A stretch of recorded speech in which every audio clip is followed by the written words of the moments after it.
Hey everyone, in this video I want to show you how to create animated text on your Instagram stories. This will help your story look more animated and cool. So let's go ahead and open up your Instagram app. Now tap on the camera icon to create a story. So I'll take a picture and I'll make the background into a solid color.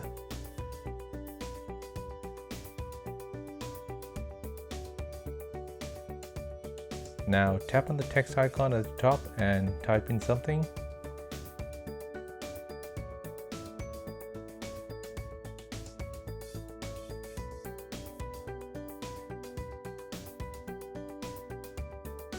Next, tap on the fourth icon from the top left and your text will start to animate.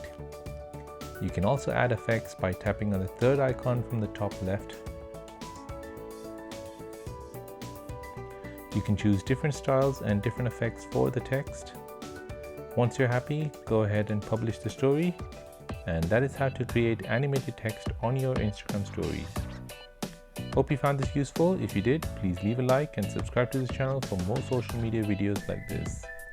Thank you for watching and I'll see you in the next one.